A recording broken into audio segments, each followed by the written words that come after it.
Es para nosotros un placer poder contar nuevamente con la presencia de cada uno de ustedes, muchos estudiantes y también abogados que nos acompañan en esta tarde para que podamos comenzar con la segunda jornada, ¿no? Con este segundo Congreso Nacional de Contrataciones Estatales y Arbitraje. Bueno, como ustedes saben, ya son 10 años que el Instituto Peruano de Derecho Civil viene siendo un referente en las capacitaciones académicas en materia jurídica. Y es así que este día vamos a comenzar con esta ceremonia de inauguración. Voy a invitar que nos acompañen, por favor, nos acompañan aquí en la mesa de honor al doctor Carlos Gilés Ponce. Doctor Carlos Gilés nos puede acompañar en la mesa de honor, al igual al doctor Roger Pavletich Vidal Ramos, presidente del Instituto Peruano de Derecho Civil. Asimismo, también a nuestro primer expositor, el doctor Alfredo Soria Aguilar. Adelante, por favor. Bien. Esta ceremonia de inauguración va a estar a cargo del doctor Carlos Gilés Ponce. Él es abogado graduado por la Pontificia Universidad Católica del Perú y es candidato a magíster en Derecho Internacional Económico por la Escuela de Grados de dicha casa de estudios. Él es gerente de asesoría jurídica comercial en Telefónica del Perú. Por favor, recibámosle con un fuerte voto de aplausos.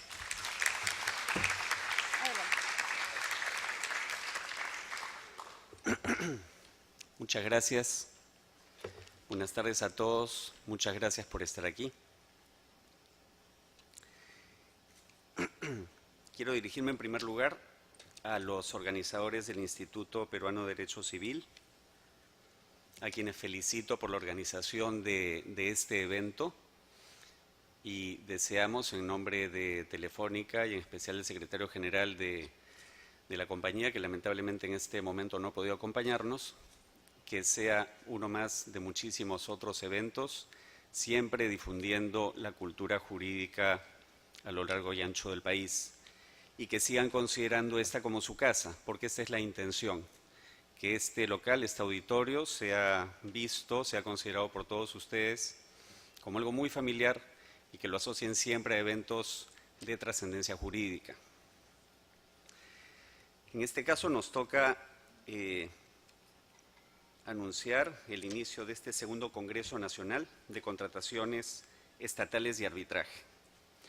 Contrataciones estatales y arbitraje, dos temas importantísimos en el quehacer jurídico nacional. Por un lado, porque las contrataciones estatales son el vehículo a través del cual las distintas organizaciones que conforman el aparato estatal satisfacen la contratación de bienes y servicios y concitan el interés de muchísimas empresas a nivel nacional, para lo cual existe una reglamentación bastante rígida y existen procedimientos taxativos que es necesario cumplir. Por otro lado, el mecanismo de arbitraje en contrataciones con el Estado, mecanismo de solución de controversias, importantísimo igualmente. Las distintas exposiciones que se van a desarrollar a continuación, hoy y mañana, tienen que ver con estos temas. Distintos aspectos de la normativa que regula ambos temas. Como ustedes saben, tenemos una nueva ley de contrataciones del Estado, la ley 3225, que si bien se publicó en el Diario Oficial un par de años atrás, el año 2014, recién nos rige desde el 9 de enero de este año, que es cuando inició la vigencia del nuevo reglamento. Y esta normativa ha introducido, digamos, una serie de modificaciones en el régimen anterior, algunas bastante positivas, otras no tanto, pero que en todo caso siguen dando lugar a la discusión y siempre con la intención de mejorar y de equilibrar la posición de las partes, porque es claro que la normativa de contrataciones del Estado no es, digamos, una normativa de facilitación de la contratación con los entes públicos, no es así.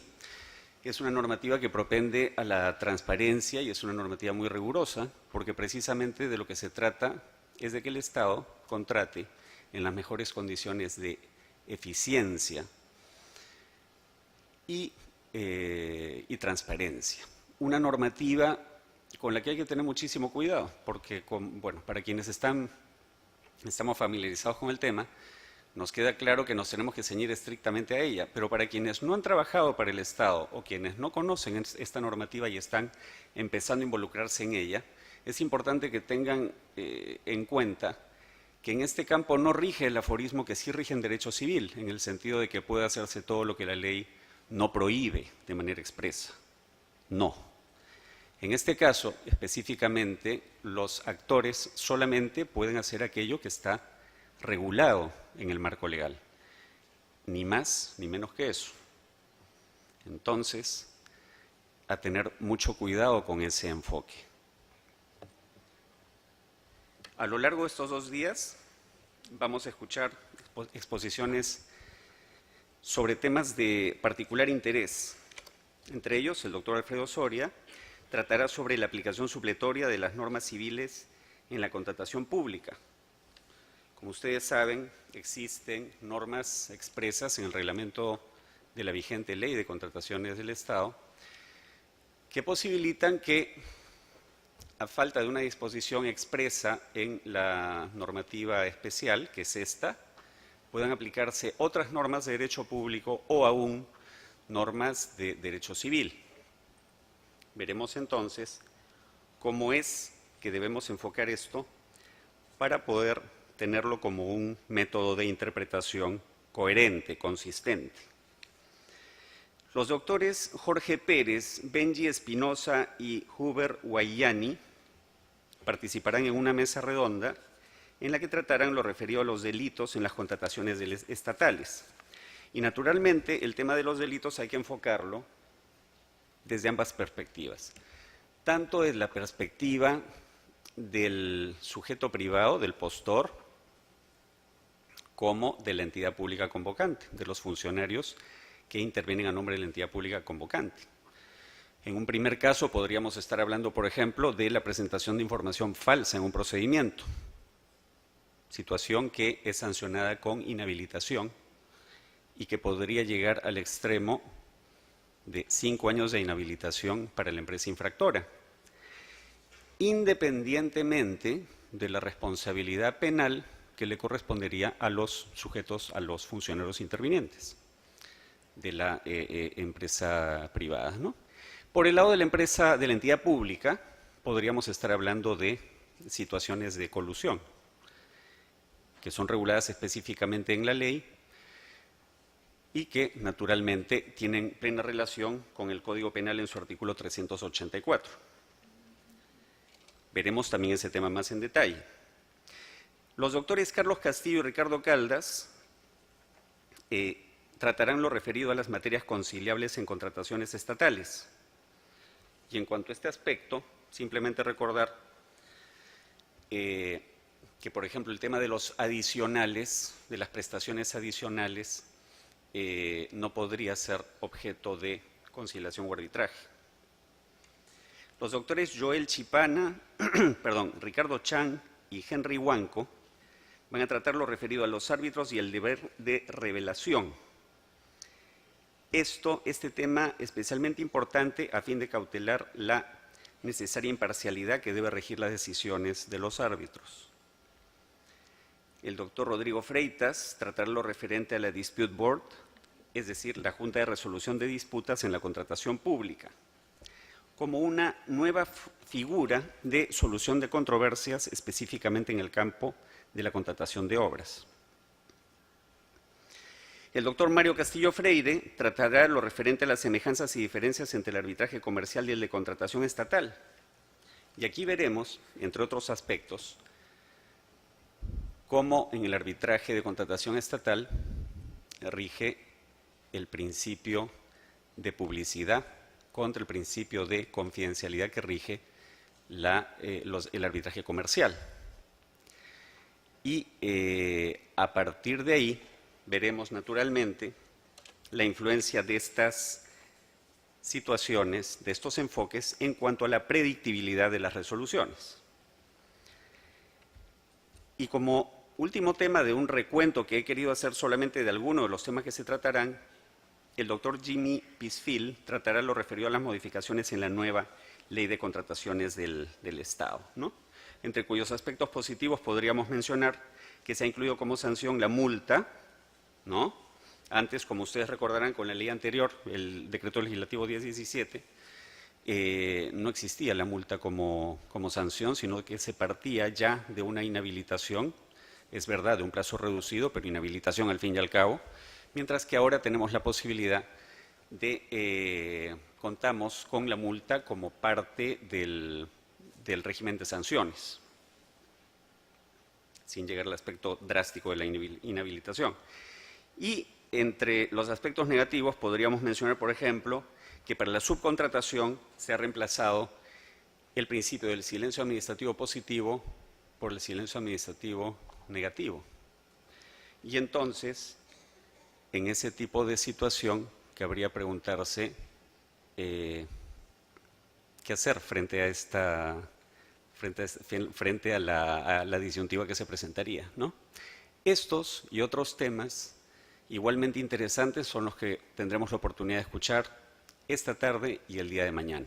Nuevamente, muy agradecido a todos por estar aquí, de parte de la organización a la que representamos, que es la que patrocina el evento, Telefónica del Perú, y nuevamente mis felicitaciones al Instituto Peruano de Derecho Civil por esta iniciativa tan valiosa. Muchas gracias.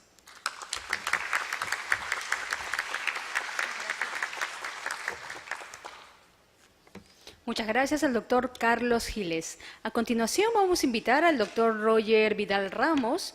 Él es presidente del Instituto Peruano de Derecho Civil, es fundador del estudio Vidal Abogados y árbitro en contrataciones comerciales y contrataciones estatales. Recibamos, por favor, al doctor Roger Vidal, quien nos dará las palabras de bienvenida también.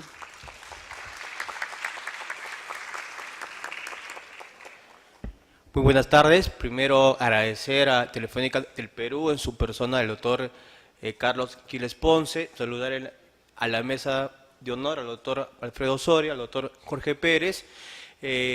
A nombre de los organizadores, agradecemos a Telefónica del Perú por brindarnos este importante apoyo y como lo comentó el doctor Giles, durante estas 2 jornadas lo que se pretende es poder realizar una interpretación, reflexión y discusión de la ley de contrataciones, ley que rige nuestro país. Siempre nos encontramos en una coyuntura en la cual es necesario que los funcionarios públicos, los diferentes actores, contratistas, puedan realizar un proceso de contratación adecuado. Y si se llega a un litigio arbitral, que las partes con conocimiento y con buena fe puedan litigar de manera coherente. Una vez más, agradecemos a Telefónica del Perú y declaro por inaugurado el evento. Gracias.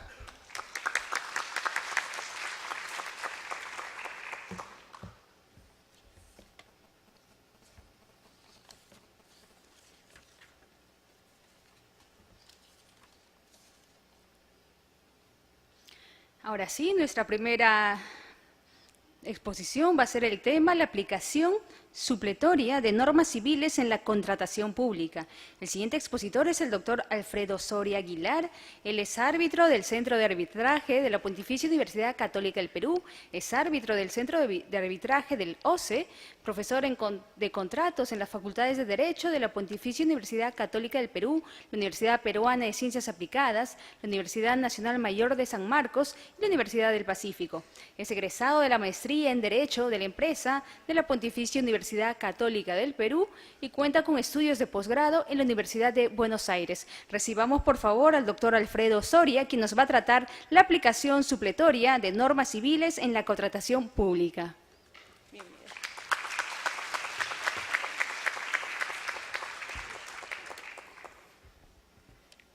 Bien, muchísimas gracias. Primero, mi agradecimiento al Instituto Peruano de Derecho Civil por la invitación. El tema que se me ha encargado es el de aplicación supletoria de las normas civiles en la contratación con el Estado. Vamos a empezar este tema porque ustedes han venido puntualmente. De verdad que les agradezco la puntualidad. Ha habido un pequeño inconveniente para ingresar, las disculpas del caso, pero vamos a empezar directamente con este tema. Estamos hablando, cuando hablamos de aplicación supletoria de las normas civiles en contratación con el Estado, en la posibilidad de aplicar reglas de un escenario o un régimen totalmente diferente al régimen de la contratación estatal. Es decir, en el caso de la contratación con el Estado, nosotros sabemos que hay una ley especial, que es la Ley 30.225 y también su reglamento, que establece pautas especialmente pensadas para este escenario muy particular en el cual se contrata con el Estado. Pero, como todos sabemos, o quienes estamos involucrados en los temas relativos a la contratación con el Estado, sabemos que las normas especiales no abordan absolutamente todos los temas. Plantean algunas reglas específicas, pero dejan algunos aspectos sin cubrir. Esos aspectos sin cubrir, precisamente, pueden ser de manera supletoria cubiertos con reglas del derecho administrativo, ¿no? O también normas del derecho común, entre ellas las normas del derecho civil. ¿Por qué? Porque se trata de un contrato. O sea, y eso no debemos olvidar cuando estamos frente a la contratación pública, no debemos olvidar que se trata de un contrato. Por supuesto, en la medida que ese contrato tenga reglas particulares, especiales, esa regla particular especial será la aplicable. Nadie dice que dejemos de aplicar las normas especiales. Cuando hay una norma especial que establece reglas respecto a un determinado tema, esas reglas especiales son precisamente las que tienen que aplicar. Pero, ante los vacíos de la regulación, ante los vacíos contractuales, la propia norma especial, es decir, la Ley 30.225, establece la posibilidad, y está expresamente señalado en la norma, de aplicar normas del derecho común, y entre ellas, obviamente, las del derecho civil y específicamente las reglas de contratos, porque como ya habíamos dicho, la contratación con el Estado es o parte de un contrato. Entonces, haciendo esta primera precisión, vamos a hacer una segunda delimitación. Esta exposición aborda el tema en el cual el Estado está contratando o está adquiriendo bienes y servicios y obras. Porque recuerden que la contratación pública puede ir más allá de este escenario específicamente acotado por la Ley de Contratación con el Estado, que es la 30.225. El Estado puede contratar en el marco de una concesión. Eso también es una contratación pública. El Estado también puede arrendar sus bienes y tiene unas disposiciones especiales que regulan ese tipo de situaciones. Lo que vamos a hablar el día de hoy es cuando el Estado adquiere bienes, servicios o contrata obras, ¿sí? Cuando se vale de terceros para poder satisfacer sus fines. Entonces, esa es la segunda delimitación, ¿no? En primer lugar, estamos hablando de aplicación supletoria. No vamos a hablar acerca de que se va a privilegiar la norma civil ante la norma de contratación con el Estado que la norma especial, porque eso no es viable. Y la segunda precisión es que estamos hablando específicamente del escenario establecido en la Ley 30.225, llamada Ley de Contrataciones con el Estado, pero en realidad nos estamos refiriendo a aquellas situaciones en las cuales el Estado contrata bienes, servicios y obras, ¿no? Siempre que sean brindados por terceros y que la contraprestación sea pagada con fondos públicos. Ese es el escenario dentro del cual vamos a dar esta explicación. Entonces, la propia norma especial, la Ley de Contrataciones con el Estado, establece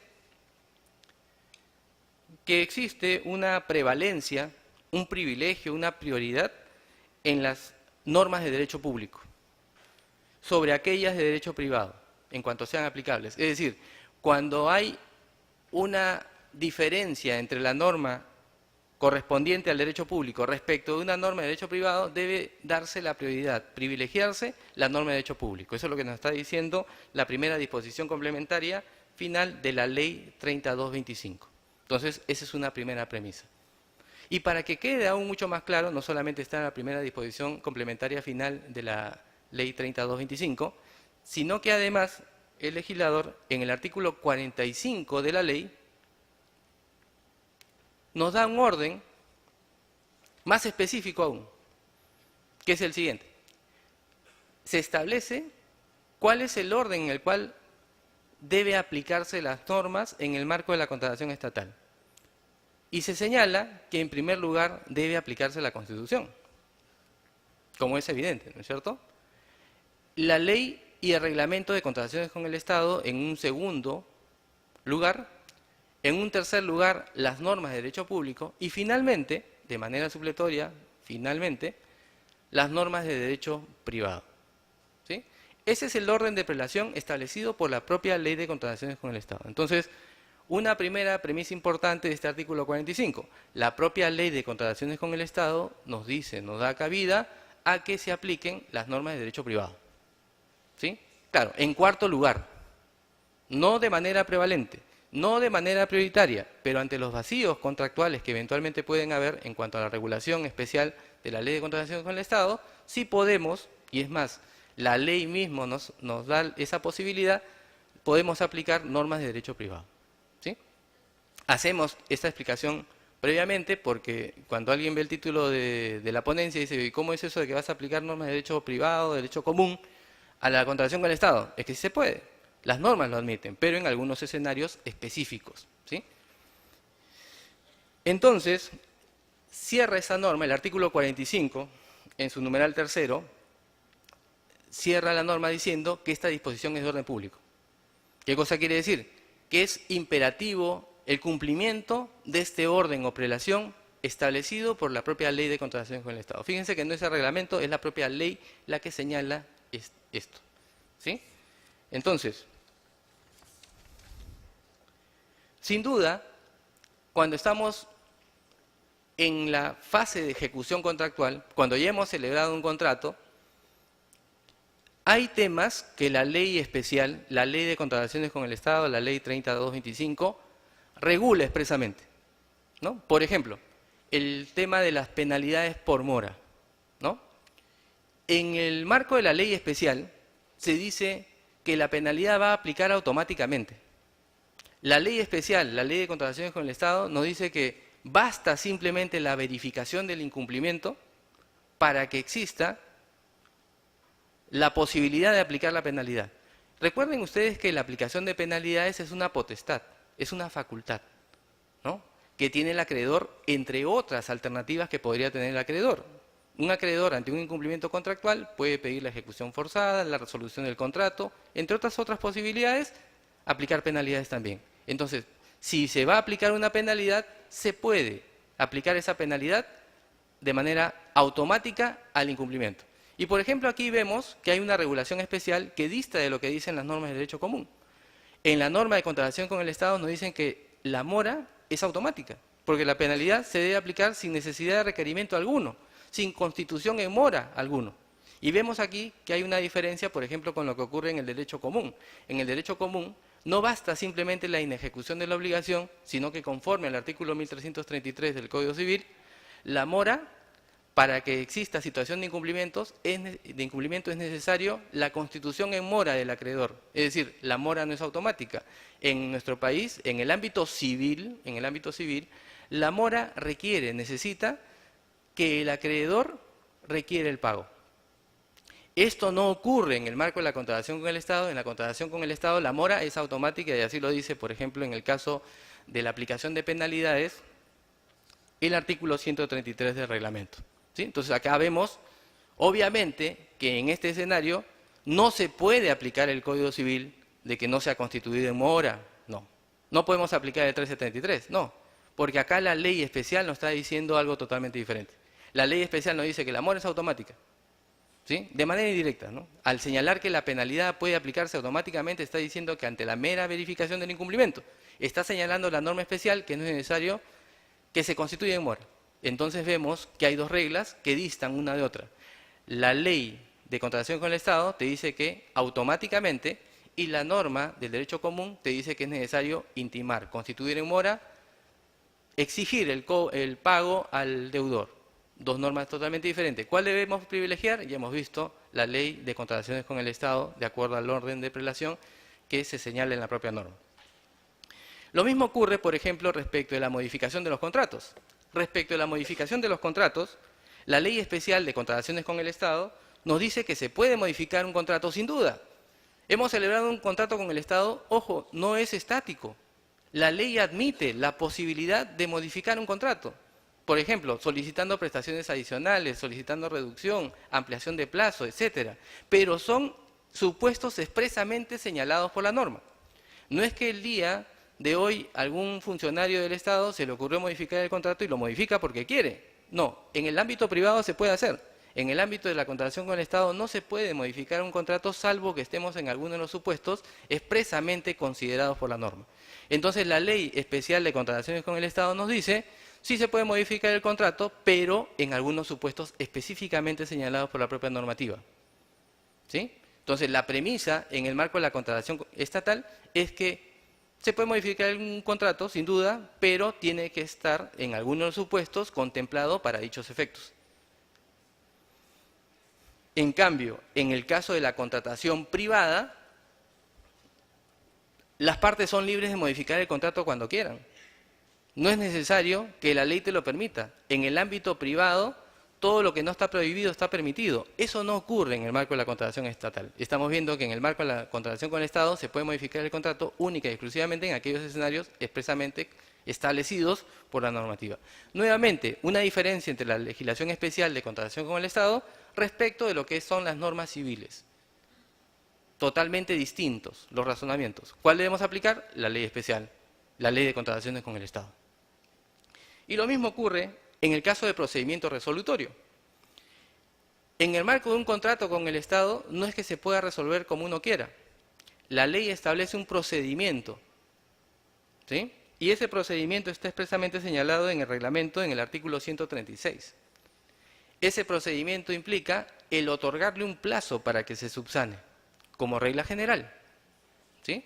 En el marco de la contratación estatal existe un procedimiento resolutorio que implica que la entidad, o en todo caso el contratista, si es que la entidad es la que está en incumplimiento, le otorgue, primero, señale acerca del incumplimiento a la contraparte y le otorgue un plazo para subsanar, ¿sí?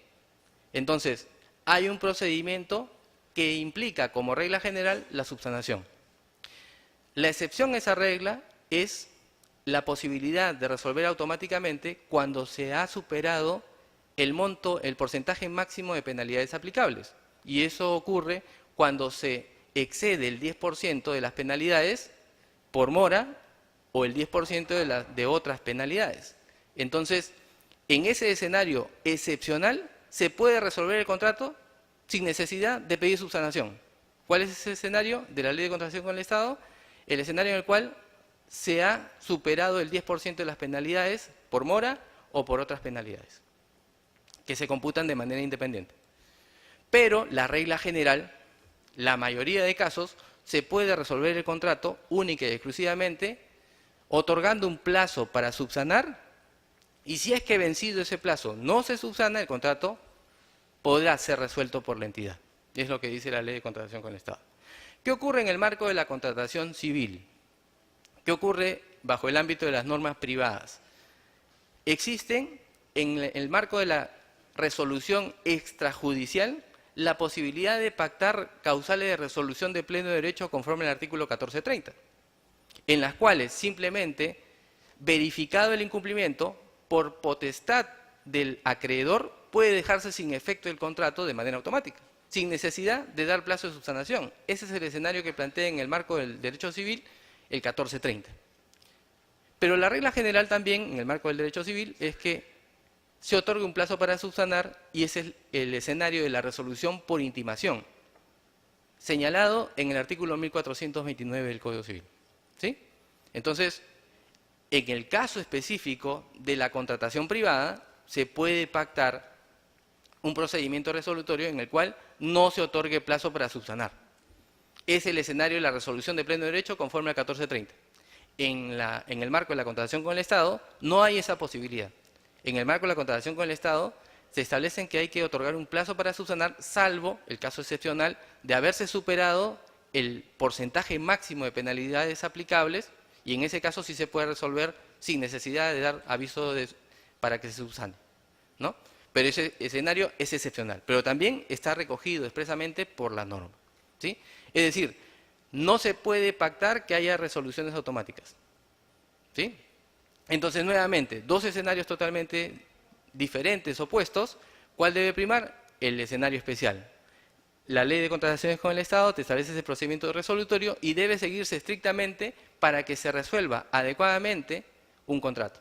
Si no se sigue ese procedimiento establecido por la normativa, en este caso el artículo 136 del reglamento, entonces puede tornarse ineficaz esa eventual resolución. ¿Sí? Entonces hay que tener muchísimo cuidado cuando se resuelve un contrato de cumplir estrictamente el procedimiento, porque hay varios laudos en los cuales, a pesar de que se verifica el incumplimiento, a pesar de que se verifica que hay daños, etcétera, se torna ineficaz la resolución como consecuencia de no haberse cumplido con el procedimiento que ordena la ley, ¿no? Entonces tener muchísimo cuidado con el tema de la resolución contractual en el marco de la contratación con el Estado. Pero esto, ¿no es cierto?, nos está hablando acerca de que vamos a aplicar siempre la ley de contratación con el Estado, claro, en aquellos escenarios en los cuales la ley de contratación con el Estado nos dice algo al respecto. Cuando la ley de contratación con el Estado establece una regla sobre el particular, ¿sí? ¿Pero eso quiere decir que no deben aplicarse nunca las normas de derecho privado? No.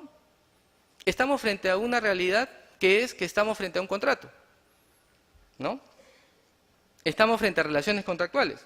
Ante el vacío de la ley o del reglamento, de la ley especial o de su reglamento, corresponde aplicar las normas de derecho privado, ¿no? Ante el vacío contractual. Y, por ejemplo, ¿dónde hay vacíos en la ley? Y, eventualmente, ¿en qué escenarios podrían aplicarse las normas del derecho civil?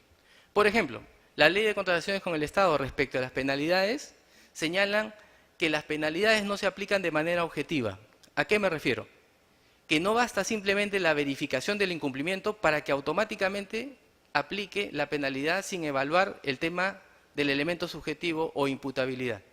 La norma está estableciendo que solamente se aplican penalidades ante incumplimientos o retrasos, en el caso específico de la penalidad por mora, ante el retraso injustificado.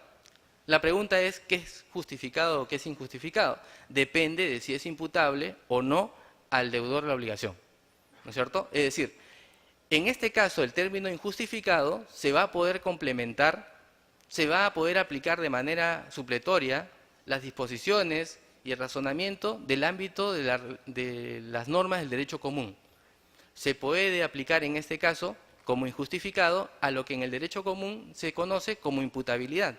Es decir, si es que corresponde a culpa o dolo ese incumplimiento. No basta entonces simplemente el elemento antijurídico que es el incumplimiento contractual, sino que sería necesario además analizar el tema de imputabilidad, nos estamos refiriendo específicamente al dolo o la culpa. Pero aquí, ante un incumplimiento, ustedes podrían decir, ¿qué regla debo aplicar? ¿Quién debe probar la culpa? ¿Quién debe probar el dolo? ¿No es cierto? Y ante eso, precisamente tenemos la posibilidad de aplicar las normas del derecho civil. El artículo 1329 del Código Civil señala que, señala que ante la inejecución de una obligación, se presume que ese incumplimiento se debe a culpa leve del deudor. ¿Sí? Se está aplicando la norma del Código Civil, no solamente a nivel de laudos, sino también a nivel de opiniones del propio organismo supervisor de contrataciones con el Estado. ¿Por qué? Porque de manera supletoria, estamos frente a un contrato, de manera supletoria podemos aplicar normas del derecho común, podemos aplicar las normas del derecho civil.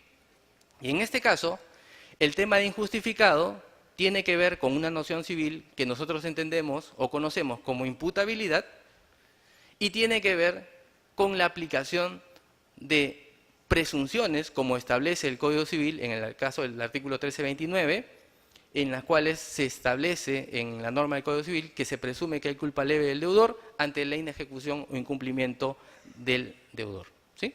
Entonces, podemos aplicar, vemos aquí, ¿no es cierto?, una aplicación práctica que se puede aplicar una norma de derecho común y es más, se aplica. Revisen laudos en los cuales se está analizando acerca de la aplicación de penalidades o el cumplimiento de un tema de indemnización y van a ver que se analiza el tema de injustificado como imputabilidad y con una clara alusión al dolo o la culpa. A eso se refiere injustificado la ley de contratación con el Estado. Y vamos a complementarla con criterios o normas del derecho común o derecho civil. Lo mismo ocurre en el caso de la resolución contractual. La ley especial, la ley de contratación con el Estado, y específicamente en este caso el reglamento, el numeral primero, el artículo 135, establece que la entidad puede resolver el contrato cuando el contratista incumpla injustificadamente obligaciones. No dice simplemente cuando el contratista incumpla obligaciones, sino dice incumpla injustificadamente, ¿no? Porque podría ocurrir que el contratista quería cumplir su obligación, pero de repente ocurrió un evento extraordinario, imprevisible, irresistible, que configura como un supuesto de caso fortuito fuerza mayor. Conforme al 1315 del Código Civil, nuevamente Código Civil, entenderíamos que a pesar de que hay un incumplimiento, ese incumplimiento no puede sustentar una resolución porque la propia ley de contrataciones con el Estado establece que solamente se podría resolver si el incumplimiento es injustificado. Y en este caso no sería injustificado porque sería un caso fortuito fuerza mayor, lo que ocasiona o que está vinculado a este incumplimiento. ¿Se dan cuenta? Nuevamente podemos aplicar normas del derecho civil. Les pongo un caso, ¿no es cierto?, para ver, y ahí sí cuestionarnos acerca de si podíamos aplicar o no las normas del derecho común, ¿sí? El caso es el siguiente. Tenemos una entidad del Estado que notifica una serie de incumplimientos al proveedor, ¿no? Hay una entidad y tiene un proveedor que es malo, malísimo. Comienza a incumplir sus obligaciones y la entidad comienza a penalizar, ¿no es cierto? Comienza a aplicar penalidades, ¿no? Y además son incumplimientos, o sea, no ha cumplido injustificadamente esa obligación para que no haya duda de que se aplicaba la penalidad. Entonces, se comienzan a aplicar las penalidades, ¿sí?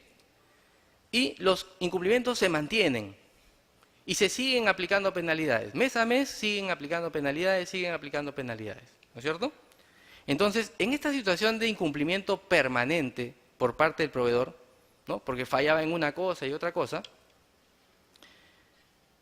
la entidad sigue aplicando penalidades, ¿no?, y ya estaba muy cercano el límite del 10% establecido por la norma para que eventualmente la entidad tenga la facultad de resolver el contrato, ¿sí? De repente iba a 8%, 8.5% de aplicación de la penalidad, ¿no?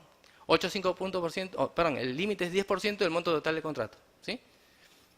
Entonces, ya estaba muy cercano para llegar al límite.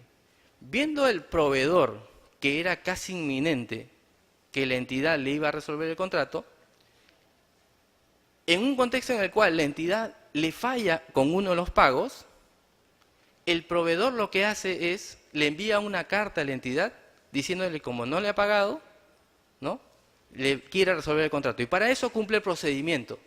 Y le dice, te doy 48 horas, porque la ley te dice que tienes que otorgarle un plazo no mayor de 5 días, ¿no es cierto? Te dice, te doy un plazo de 2 horas, estoy dentro del margen que me dice la norma, dice el proveedor, te doy un plazo de 2 días para que subsanes esa falta de pago. Ustedes saben pues que en las entidades en 2 días poco difícil que se subsane algún tema, ¿no? De repente en 2 días llega de mesa de partes al lugar donde se tienen que decidir las cosas y claro, cuando ya se quiere tomar acción ya habrá quedado resuelto el contrato. Y ocurre eso en este caso. La entidad recibe la comunicación del contratista, este mal contratista, ¿no es cierto?, que estaban aplicándole penalidades constantemente, recibe la notificación del contratista y, como no puede subsanar la entidad, le resuelven el contrato. Pregunta, ¿en este caso se podría aplicar las normas de derecho civil? Porque estrictamente el contratista ha cumplido el procedimiento que manda la norma. Está ejerciendo una facultad que establece la norma. Si aplicamos estrictamente las normas de contratación con el Estado, bueno, acá la ley del más vivo ganó, ¿no es cierto? ¿Sí? En este caso, ¿sí? Entonces, ¿pero qué ocurre?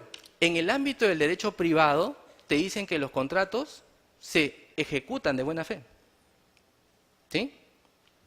Es un principio contractual que está positivizado en el artículo 362 del Código Civil, pero es una norma de derecho civil y estamos frente a una norma de derecho civil frente a una norma especial de contratación con el Estado.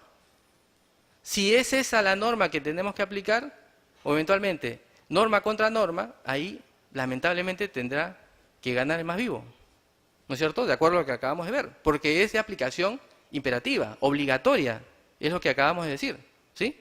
Pero, felizmente en este caso, ¿no es cierto?, en este caso también existe la figura del abuso del derecho, ¿sí?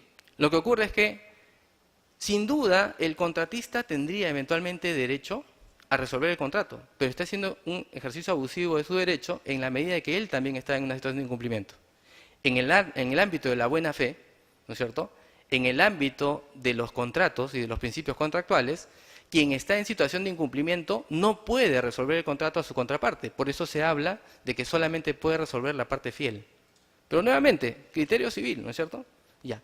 Pero este razonamiento de que estás ejerciendo abusivamente el derecho, en todo caso, no solamente está reconocido en el título preliminar del Código Civil, sino que además está reconocido en la Constitución. Y como el orden de prelación me dice que primero puedo aplicar la Constitución, en este caso específico, si es que se trata de un supuesto de abuso de derecho, a nivel de un arbitraje, un árbitro sí podría aplicar la Constitución, ¿sí?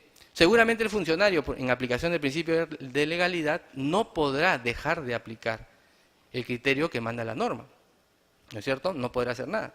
Pero un árbitro eventualmente podría revisar el caso si es que se configura específicamente como un abuso del derecho. Entonces habría eventualmente alguna salida, ¿no?, que nos viene dada del derecho civil, pero en este caso, en realidad, la solución es más constitucional porque esa figura civil está reconocida constitucionalmente, que es la figura del abuso del derecho, ¿sí? Entonces, habría algún tipo de solución en este caso, ¿no?, para que no aplique la ley del más vivo, ¿no?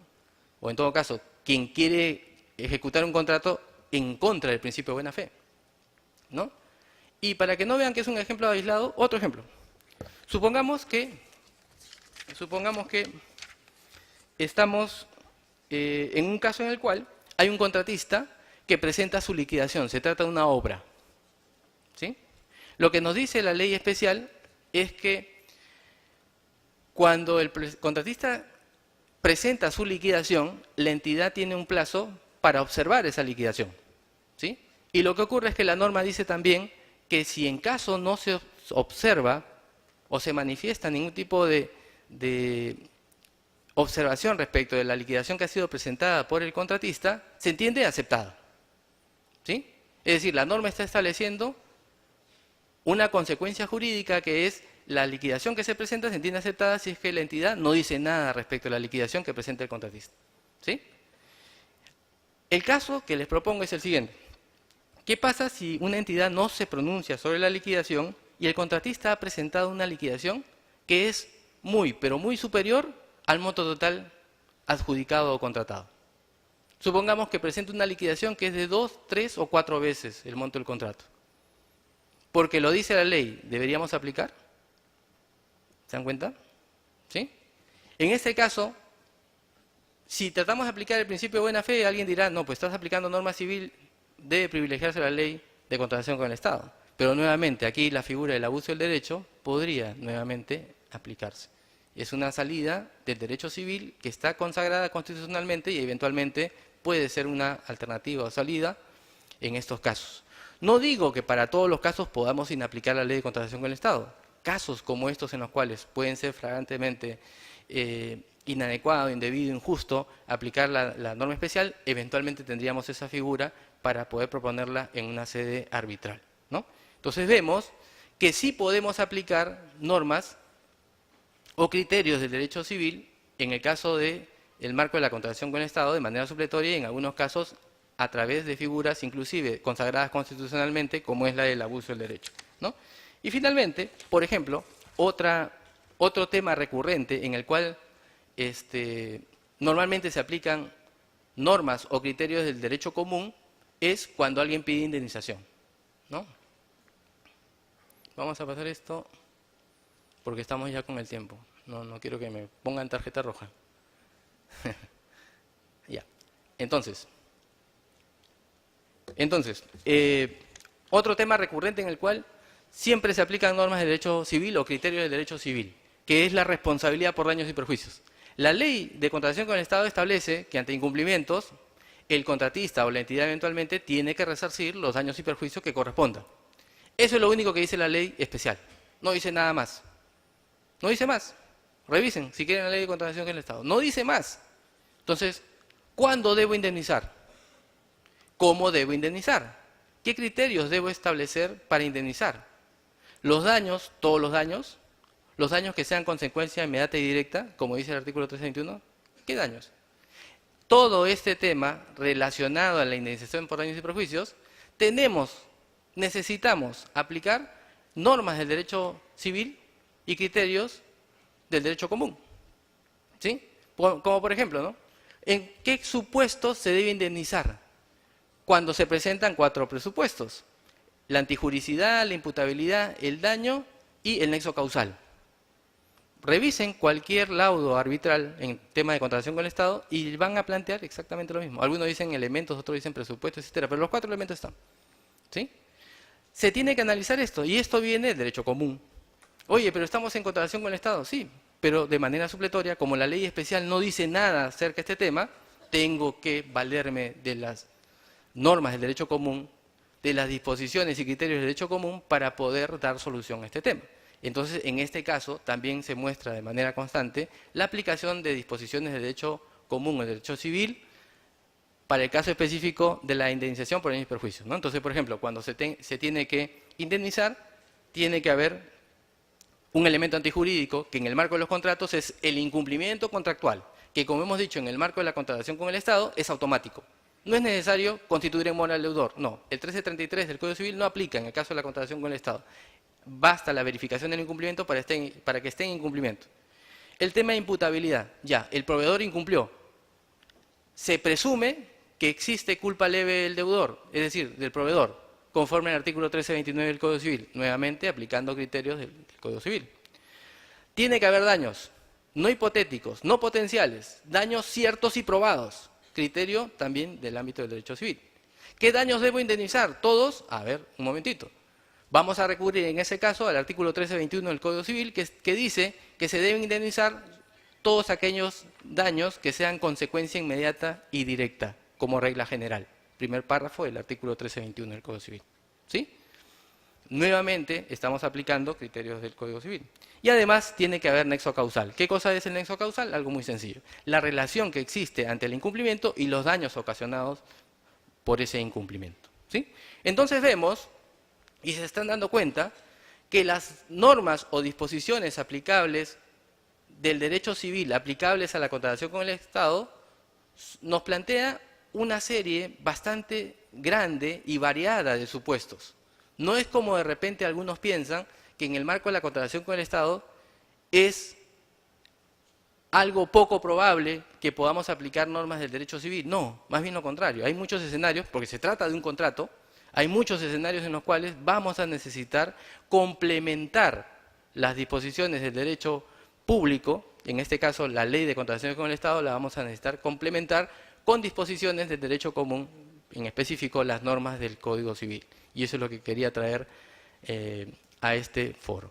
Les agradezco muchísimo su atención y nos quedamos hasta otra oportunidad. Muchas gracias.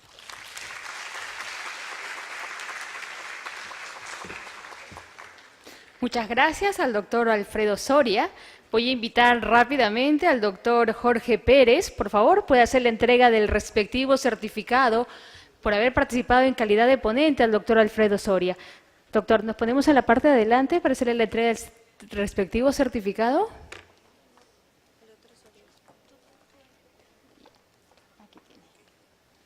Muy bien, de esta manera estamos agradeciendo su participación del doctor Alfredo Soria en este segundo Congreso Nacional de Contrataciones Estatales y Arbitraje.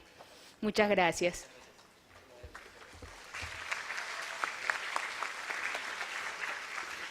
A continuación tenemos una mesa redonda titulada Delitos en las contrataciones estatales. Esta va a estar a cargo de, van a participar en esta mesa redonda el doctor Jorge Pérez López, el doctor Benji Espinosa Ramos y el doctor Huber Guayani Vargas.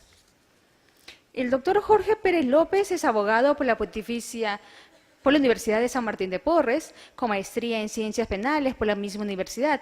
Es docente universitario de las asignaturas de Derecho Penal, Derecho Procesal Penal y Derecho Penal Privado, con posgrado en docencia por la Universidad Católica del Perú. Es autor de los libros El error en el derecho penal, un enfoque legislativo, doctrinario y jurisprudencial, y las 15 causas eximentes de responsabilidad penal. Asimismo, es colaborador permanente de Gaceta Jurídica y de Gaceta Penal y Procesal Penal, y es expositor en diversos eventos académicos. Asimismo, el doctor Benji Espinosa Ramos es abogado por la Universidad de San Martín de Porres, especializado en Derecho Procesal Penal, Derecho Constitucional y Derecho Internacional de los Derechos Humanos. Cuenta con estudios concluidos de maestría en Ciencias Penales de la misma universidad.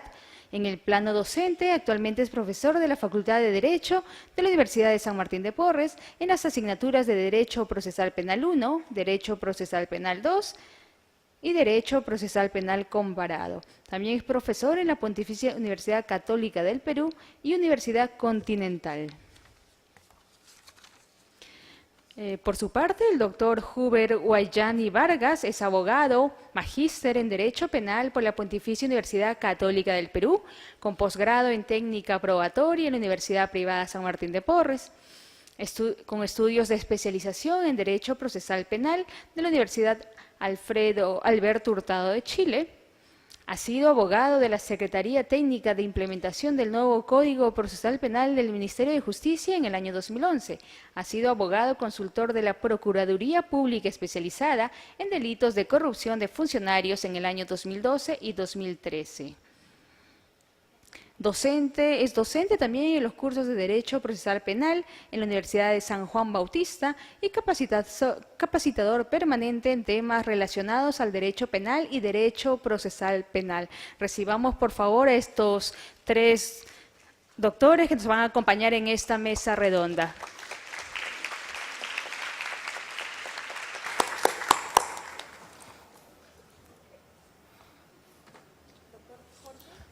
Ok. Buenas tardes con todos. Primero que nada, agradecer al Instituto Peruano de Derecho Civil por la cordial invitación a este tan importante evento, ¿no? Importantísimo, sobre contrataciones de Estado y arbitraje. Y la pregunta seguramente que ustedes están haciendo es, si es un congreso de contrataciones estatales y de arbitraje, ¿qué hacen 3 penalistas o procesalistas penal frente a nosotros, ¿no? Bueno, la culpa no es de nosotros, ¿ok? De repente caemos un poco antipáticos porque estamos en todas partes, penalistas por todas partes, seguramente ustedes se imaginan o piensan. Y no es responsabilidad nuestra, como les he indicado, es responsabilidad generalmente del legislador, que considera que el derecho penal muchas veces es la solución a todos los conflictos sociales que existen en la sociedad, ¿cierto? Y eso que genera que el derecho penal cada vez crezca o se expanda de una manera espantosa. Fíjense ustedes nomás, hace un par de semanas o una semana y media aproximadamente, se ha aprobado pues una modificación en el Código Penal señalando pues este tema de la inhabilitación, ¿no? La muerte civil para el funcionario servidor público que comete un delito en contra de la administración pública, ¿cierto? Y es más, hace unos días nomás el presidente de la República, Pedro Pablo Kuczynski, ha señalado que no solamente tendría que haber muerte civil para los funcionarios públicos, sino que también tendría que haber muerte civil para los particulares que defraudan los intereses del Estado. ¿Se dan cuenta? Entonces, esperemos seguramente en las próximas semanas que haya modificaciones, más modificaciones de las que siempre existen en nuestro Código Penal, abarcando pues estos temas, ¿no? Los temas que tienen que ver con las contrataciones del Estado, porque seguramente ustedes se habrán dado cuenta que una de las formas de defraudar al Estado es a través de las contrataciones del Estado, ¿cierto? Valga la redundancia. Y el delito, de repente, del que podríamos hablar nosotros, si lo creen conveniente también mis distinguidos colegas, es sobre el delito de colusión ilegal, ¿no? ¿Ok? Entonces, podemos comenzar a conversar sobre los delitos de colusión ilegal y ver algunas circunstancias de repente, particularidades, características de este delito, cómo es que se configura de repente, y también pensar un poquito como abogados penalistas y ver también cuáles serían las salidas, ¿no? En el caso de que cualquiera de ustedes, de repente, si son varios, Estoy seguro que dentro de esta sala hay varios funcionarios o servidores públicos que han sido denunciados o de repente en algún momento pueden ser denunciados. ¿Cómo podrían darse algunas salidas o plantearse algunas, de parte del derecho penal, algunos puertas de repente o ventanas para poder escapar de estos tipos penales que tienen una relación bastante estrecha con las contrataciones del Estado? Entonces comenzamos con el doctor Benji. El tema, entonces, ponemos colusión ilegal, ¿ok? Muchas gracias. Mi saludo a todos, muy buenas tardes. Interesante el tema de colusión, que en otros países recibe el nombre de fraude en la administración pública. Nuestro Código Penal intitula como colusión a básicamente dos delitos. Después de todas las modificaciones legislativas, hay dos tipos de colusiones que se dan según nuestro Código Penal. La colusión, que se encuentra plasmada en el primer párrafo del artículo 384 del Código Penal, que es lo que se conoce como la colusión en su tipo básico, simple o de peligro, y la colusión prevista en el segundo párrafo del mismo 384, que se denomina colusión agravada o colusión por resultado o de resultado. ¿Cuál es la diferencia entre una y otra? Para empezar, la pena. Mientras una colusión simple se castiga entre una pena de 3 a 6 años, la colusión agravada tiene de 6 a 15 años. Es, de hecho, dentro de los delitos contra la administración pública, de los tipos penales que tienen mayor sanción, mayor combinación del Estado. Interesante es ver la conducta, ¿no es cierto?, cómo se configura uno y otro. El denominador común de ambos es que solo puede cometer colusión, solo puede ser autor de colusión, el funcionario o servidor que actúa de manera directa o indirecta en una contratación pública, en una concesión o en una operación del Estado. No puede ser otro. Ese es un primer punto. Lo segundo es que, tanto para el tipo penal simple, que alcanza hasta 6 años, como el agravado, que es hasta 15 años, se exige como parámetro común que el agente del delito se haya concertado, se haya puesto de acuerdo, haya pactado, haya convenido con un interesado, dice la ley penal. Cuando habla del interesado, básicamente se refiere al contratista, al empresario, a quien se beneficia con la buena pro. Entonces, ese ponerse de acuerdo para defraudar al Estado, eso se llama colusión. Y si es que solo nos ponemos de acuerdo, funcionario y empresario, pero no se llega a perjudicar el patrimonio del Estado, estaremos frente a la figura de la colusión simple. Es decir, basta que se ponga en peligro el patrimonio público con esta connivencia ilegal, con este pacto ilícito, y ya hay que castigarlo, le ponemos hasta 6 años. Pero cuando ese pacto criminal, ese acuerdo ilícito, redunda en un perjuicio al patrimonio público, porque el tipo penal habla de defraudar patrimonialmente, ¿no? O sea, no es cualquier tipo de defraudación, sino solo la patrimonial. Cuando se perjudica o menoscaba el patrimonio del Estado, entonces estamos frente a la figura de la colusión agravada.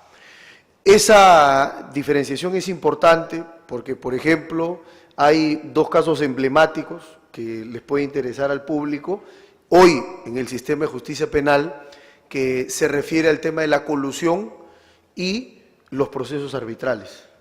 Me refiero, por un lado, al famoso caso del clan Orellana, el caso Oncoserv. Es un caso que está en la Fiscalía de Lavado de Activos. La Fiscalía tiene la imputación de lavado de activos en concurso con el delito de cohecho pasivo específico. Y por ahí leí que también habían planteado estafa o fraude procesal. Es decir, ¿qué había pasado? Que había una disputa entre Oncoserv y el gobierno regional de Arequipa. Esa disputa iba a ser resuelta por el tribunal arbitral. Entonces, la imputación es que Orellana iba a asesorar a Oncoserv y coloca a los árbitros, le paga a los árbitros a efectos de que dicten 2 medidas cautelares a favor de Oncoserv y lauden a favor de Oncoserv, ¿no? Esa es la discusión. Y otro caso emblemático hoy de la jurisprudencia penal peruana es el caso de Gerardo Viñas, expresidente de Tumbes, en donde la imputación contra los árbitros, porque se trata de un proceso en donde se estaba discutiendo si había o no ejecución contractual y a quién le correspondía la liquidación. En ese proceso arbitral se dio una conciliación y sobre la base de la conciliación los árbitros laudaron, ¿no? Y ahí la discusión es básicamente si es que cabe hablar de colusión en el marco de un proceso arbitral. No hablo de la figura del 386, que regula la figura de la expansión del autor al árbitro, perito, contador, no, sino más bien en el caso Viñas, la Fiscalía imputó el 384, con lo cual yo creo que ahí hay una violación del principio de legalidad, se está haciendo una analogía para perjudicar in malam partem, que es prohibida, pero bueno, esos son dos temas interesantes que hoy todavía no han sido cerrados por la jurisprudencia penal. Sí, creo que la solución está en defender dos principios básicos del derecho penal liberal, que son por un lado el principio de legalidad y por otro el principio de culpabilidad. Legalidad que exige nadie puede ser castigado sino por un hecho expresamente previsto en la ley penal, y culpabilidad que exige que nadie debe responder por culpas ajenas. Es decir, yo solo respondo por mi propio acto. Cedo la palabra a mi colega, doctor. Como moderador. Igualmente, buenas noches con cada uno de ustedes. Agradecer a los organizadores del evento por emplazarme la invitación y también ser parte de la mesa con mis colegas abogados. A ver, yo comparto la opinión de Benji y también de Jorge, pero a la vez también quisiera solamente agregar una cuestión, ¿no? Una característica fundamental del delito de colusión es que es un delito de participación necesaria, ¿no?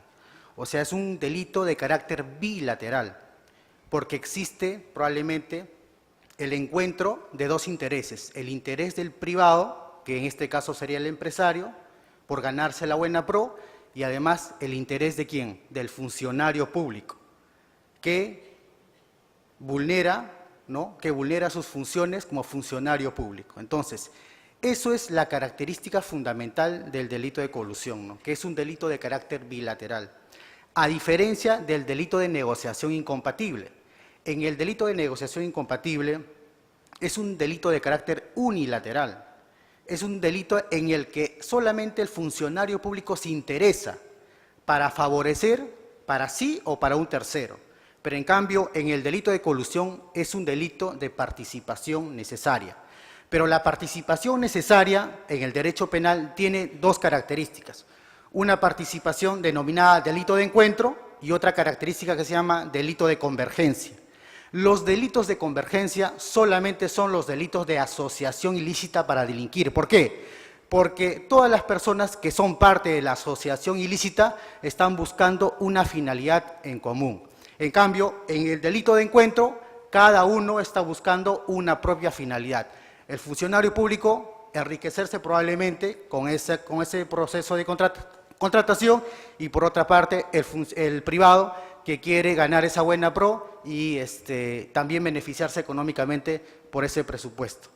Otra de las características también quisiera tocarlo es sobre el tema de la prescripción. Cuando Benji hablaba sobre el tema de que hay dos modalidades del delito de colusión, la parte básica, ¿no? Y la parte agravada. El tipo básico fundamenta que solamente hay una vulneración a los roles de funcionario público. Entonces, la duplicidad del plazo de prescripción, la Constitución lo regula, solamente es cuando hay una vulneración al patrimonio del Estado. Lo que significa es cuando uno analiza el delito de colusión, tiene dos posibilidades. La primera posibilidad es el tipo básico, no vulnera el patrimonio del Estado, por tanto, en ese caso no podría aplicarse la duplicidad del plazo de prescripción. Pero en el otro caso, que es el tipo agravado, afecta el patrimonio del Estado porque es un delito que hay una afectación al patrimonio del Estado. En ese caso sí se aplicaría la duplicidad del plazo de prescripción. Si ustedes quieren analizar el carácter unilateral del delito de negociación incompatible, normalmente, hago un paréntesis en esto, es que en las contrataciones públicas existen dos delitos, el delito de colusión y probablemente el delito de negociación incompatible, que son los más comunes. Entonces, Cuando el funcionario, en este caso el Ministerio Público, no acredita la concertación de la que hablaba Benji, que es un elemento objetivo el tema de la concertación en la colusión, probablemente se va a ir también por la otra imputación accesoria, que es el delito de negociación incompatible. Si quieren verificar el tema de la característica unilateral de este delito de negociación incompatible, tendrían que revisar la última casación 841-2015 de Ayacucho sobre un proceso de una contratación por situación de emergencia, que luego voy a comentar dejando para la siguiente ronda. Paso con Jorge, por favor. Ok, muchísimas gracias.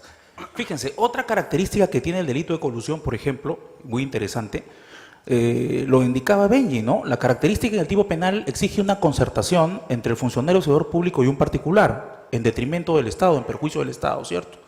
Esta concertación es un acuerdo, ¿no? Pero este acuerdo no necesariamente es ilícito en todos los casos. ¿Qué pasaría, por ejemplo, si un funcionario público realiza un acuerdo con un particular en beneficio del Estado? ¿Eso podría considerarse colusión? Si el Estado se está beneficiando de ello.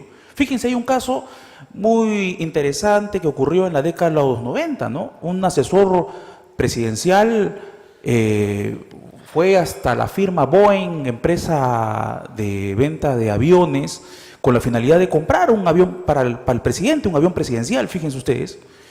Y esta persona decidió comprar un avión Boeing a un determinado precio, ¿ok? Cuando terminó el gobierno, comenzaron a investigar a este asesor presidencial, ¿no? Indicaban, bueno, acá hay colusión, definitivamente él solo, a motu propio, ha decidido con quién contratar sin haber realizado un concurso, sin haber evaluado. La Fiscalía comenzó a investigarlo, se le instauró un proceso judicial, ¿no? Y la pregunta que todos hacían es, ¿qué tan beneficioso era ese contrato? Porque el abogado defensor de esta persona indicaba, de este asesor, indicaba de que lo habían comprado a un precio menor al que cualquier otro Estado podía acceder. Entonces, la pregunta nuevamente recae en ustedes. ¿Podría eso ser considerado una colusión ilegal? Definitivamente no. La única manera de que exista una colusión ilegal es cuando perjudica al Estado. Es cuando el Estado pues tiene evidentemente un detrimento patrimonial, como lo dijo Benji, ¿cierto? Dentro del bien jurídico protegido de este tipo de delitos también está el patrimonio del Estado. Y esa es la finalidad principal de repente por la que este delito es sancionado penalmente. Fíjense ustedes entonces, la misión acaso de un funcionario servidor público no es coludirse, no es realizar algún tipo de convenio o contubernio en beneficio del Estado. Claro, ¿no? Si es que un funcionario público tiene la posibilidad de concertar, pues es para beneficio del Estado. ¿Qué pasaría si lo hace en contra? Pues cometería el delito de colusión ilegal. La colusión ilegal se le sanciona por un motivo particular. Al funcionario, que es el representante del Estado, ¿cierto? ¿Ok? Porque actúa en representación del Estado. Este funcionario, pues, en representación del Estado, realiza actos, contratos en representación del Estado, ¿cierto? Como representante del Estado que es, tiene que realizar contratos en beneficio de este. Pues representa al Estado, como le he indicado y lo estoy repitiendo varias veces. Pero ¿qué pasaría si se representa a él mismo? Si se beneficia a él o beneficia a terceras personas. O sea, eso es lo que el tipo penal sanciona. Y eso es lo que busca también, en líneas generales, el Estado, a través de este delito de colusión ilegal, sancionar. ¿Ok? Sí, para finalizar con mi intervención, hay un tema interesante que han tocado mis directos colegas, es el tema del perjuicio, ¿no es cierto? La pregunta, cuando se lleva a juicio un caso de colusión, es ¿cómo hacemos para probar perjuicio en una imputación de colusión agravada? Hay casos en donde la Fiscalía ha dicho, pruebo el perjuicio sobre la base de mi inferencia, o sea, yo deduzco que hay perjuicio porque voy a probar el acuerdo ilegal. Y eso está mal. Eso está mal porque, primero, la brecha de pena entre la colusión simple y la agravada es bastante grande, nos separan 9 años.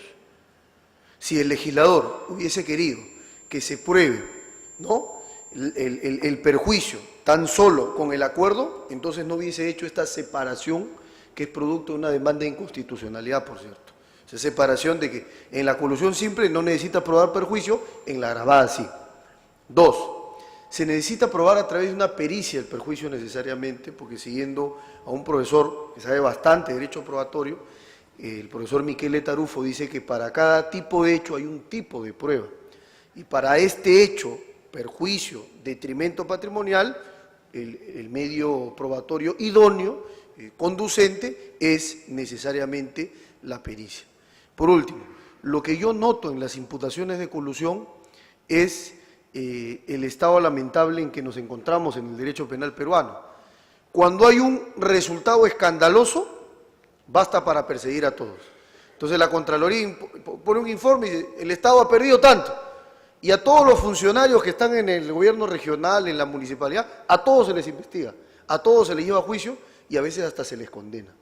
Y es grave, porque olvidamos que detrás del derecho penal se pierden vidas, se pierden libertades, se pierden familias. Y lo que no podemos hacer es dejarnos arrastrar por el populismo penal mediático. Ya decía el maestro argentino Eugenio Raúl Zaffaroni, acá nomás, unas cuadras más adelante, en el Colegio de Abogados de Lima, cuando en el Perú, ¿sí?, se había dado las famosas leyes penales antiterroristas. Decía, tengan mucho cuidado peruanos, que cuando el miedo entra, el derecho sale. Eso es lo que estamos pasando penosamente nuevamente hoy. Gracias. Para concluir también, yo quisiera básicamente comentar esta casación 841-2015. Me salgo un poco sobre el tema del delito de colusión para ingresar al delito de negociación incompatible. En esta sentencia de casación 841-2015 analiza básicamente la contratación por situaciones de emergencia. Es una práctica común que en el Estado, las municipalidades y los gobiernos regionales utilicen este mecanismo de contratación por situación de emergencia, sea porque existe realmente un hecho generador o sea porque existe un interés subrepticio de favorecer a un privado creando una situación de emergencia. Y para eso,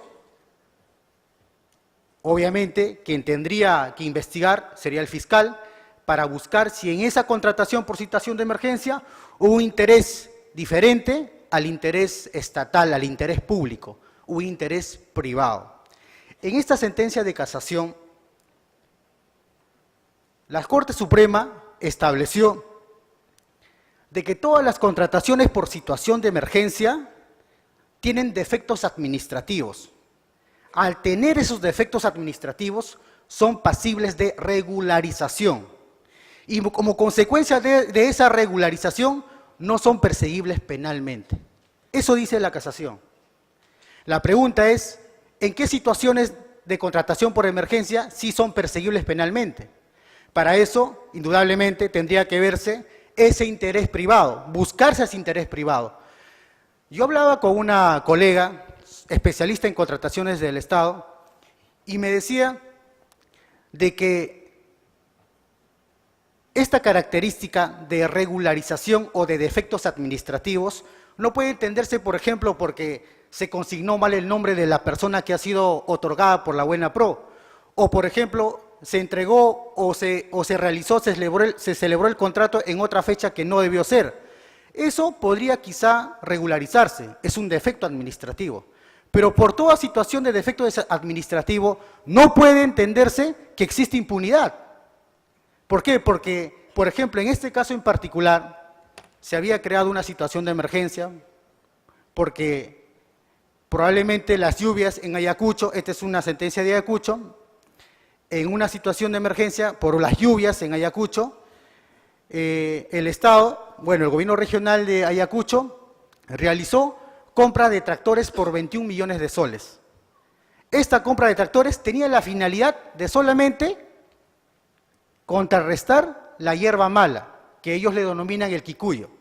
La pregunta es, en ese contrato, comprar maquinaria como estos tractores agrícolas es necesario para cortar o para podar esta hierba mala.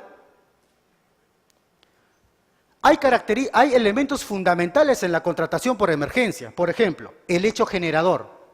Es una característica fundamental de la compra por situación de emergencia. Otra característica, lo estrictamente necesario. Si se cae un puente o si se cae un hospital en un terremoto, ¿cuál sería lo estrictamente necesario? ¿Construir un hospital en una situación de emergencia? No. Lo que sería es construir ¿qué cosa? Comprar, por ejemplo, medicamentos, comprar vacunas o construir carpas. Eso es probablemente lo estrictamente necesario en esta situación de emergencia. Entonces, la pregunta estaba si en este caso de contratación por situación de emergencia de estos tractores para la erradicación del quicuyo, de la hierba mala, ¿era necesario comprar 21 tractores o era necesario contratar para, a mi juicio, mano de obra de personas que puedan podar esta hierba mala? Otra característica de la compra por situación de emergencia es comprar lo idóneo para contrarrestar esa necesidad. ¿Cuál es lo idóneo? Lo idóneo es contratar a personal que pueda podar esta hierba mala o comprar las maquinarias pesadas o las maquinarias por situación de emergencia, los tractores agrícolas. Entonces, a mi juicio es que esta sentencia finalmente analiza que todos los defectos administrativos, como son pasibles de regularización, no son perseguibles penalmente. Sin embargo, estos elementos del hecho generador, de lo estrictamente necesario, y si la compra es idónea, yo creo que no debe analizar la Corte Suprema, porque quien debe analizar este tema es la Contraloría o en todo caso el OCE, y recoger esa información, la Corte Suprema, para establecer qué es lo que determina finalmente en ese caso en particular. A mi juicio es que este caso sí es criticable por la forma de cómo se ha analizado este hecho. Finalmente agradezco a los organizadores por haberme invitado. Sin perjuicio a eso, yo he escrito un artículo sobre este tema, está publicado en la página web del estudio Linares Abogados. Ahí encuentra un análisis sobre este tema, sobre la compra por situación de emergencia. Sin más, paso a Jorge para que pueda finalizar la mesa. Okay. Muchísimas gracias a todos ustedes, de verdad.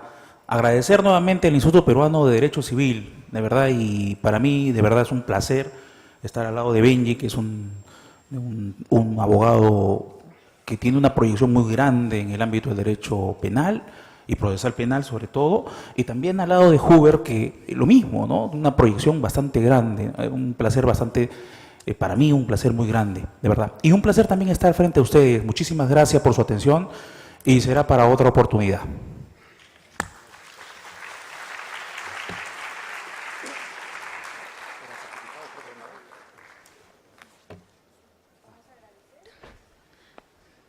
Queremos agradecer al doctor Jorge Pérez López, al doctor Benji Espinosa Ramos y al doctor Huber Guayani Vargas. Por favor, me traen los certificados para que podamos entregarles. ¿Ustedes me acompañan, por favor, en la parte de adelante?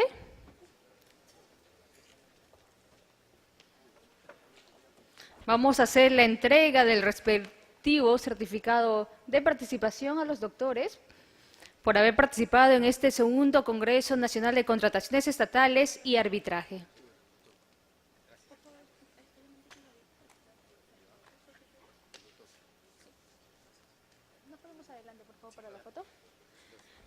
Por favor, quisiera que reciban ellos un fuerte aplauso por su participación en esta mesa redonda.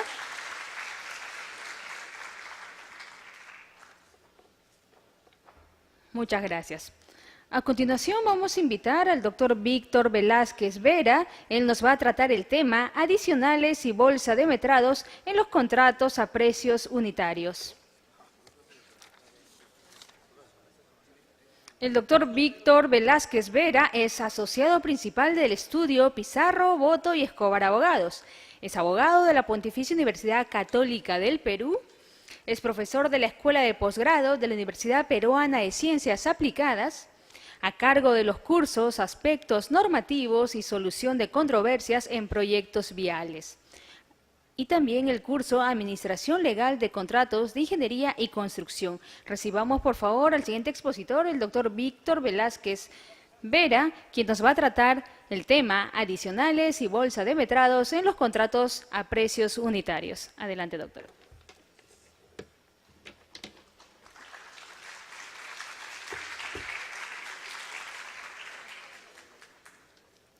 Bueno, buenas noches con todos.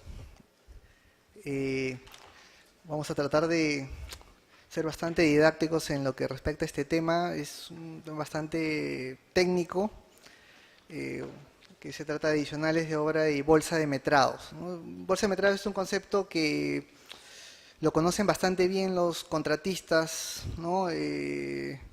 Viven con ello todos los días, al menos en la ejecución de sus contratos de obra.